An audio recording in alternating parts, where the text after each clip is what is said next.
आज की कहानी का शीर्षक है राजा और बूढ़ा घोड़ा। एक राजा था, उसके अस्तबल में बहुत सारे घोड़े थे, लेकिन उन सभी में से एक घोड़ा ऐसा भी था जो सभी घोड़ों से ज्यादा शक्तिशाली और युद्ध कौशल में निपुण था। राजा हर युद्ध में उसकी पीठ पर बैठकर जाता और युद्ध जीतकर आता था, इसलिए राजा उसे बहुत प्यार करता था। समय के साथ घोड़ा बूढ़ा हो गया। राजा को लगा कि अब शायद उसका घोड़ा पहले की तरह युद्ध में सहयोग नहीं कर पाएगा, इसलिए उसने घोड़े को युद्ध में ले जाना बंद कर दिया।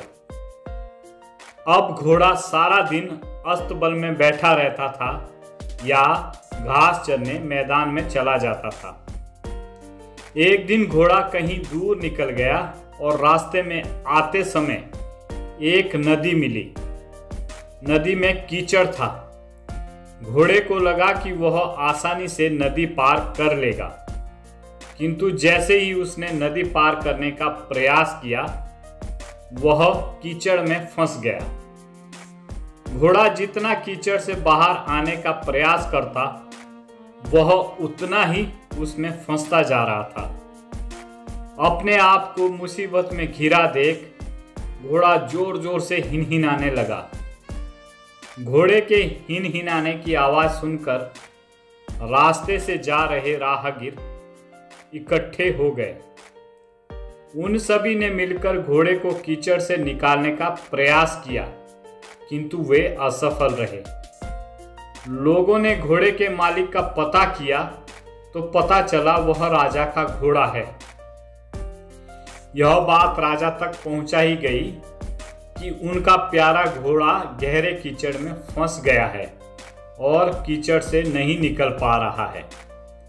राजा अपने सैनिकों के साथ घटना स्थल पर पहुंचा और घोड़े को निकालने का प्रयास करने लगे, किंतु उन्हें भी सफलता नहीं मिली। अब राजा भी बहुत परेशान हो गया। उसने अपने मंत्रियों को बुलाकर सलाह ली। तभी एक बुजुर्ग मंत्री ने सलाह दी कि घोड़े के पास युद्ध के नगाड़े बजवा दिए जाएं और आसपास युद्ध का माहौल तैयार किया जाए।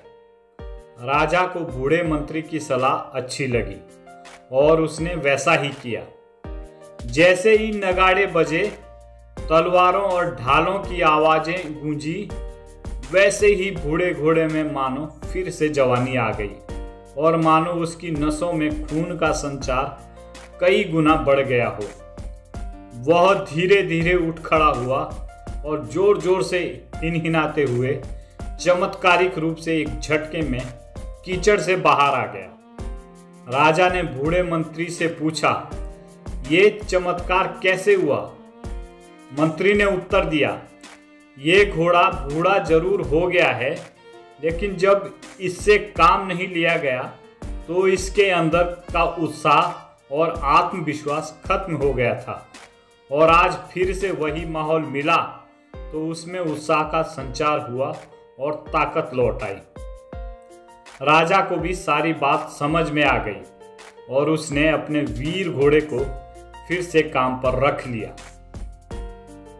प्रिय श्रोताओं, इस कहानी से हमें शिक्षा मिलती है कि जीवन में उत्साह और आत्मविश्वास को कभी खत्म नहीं होने देना चाहिए।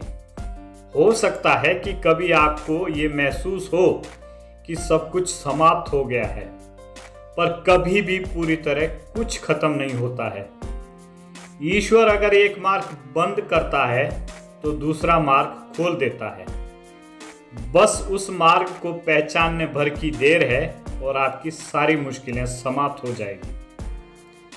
कवि सोहनलाल द्विवेदी की एक कविता की इन पंक्तियों को हमें हमेशा याद रखना चाहिए कि लहरों से डरकर नौका पार नहीं होती, कोशिश करने वालों की कभी हार नहीं होती। लहरों से डरकर नौका पार नहीं होती, कोशिश करने वालों की कभी हार नहीं होती।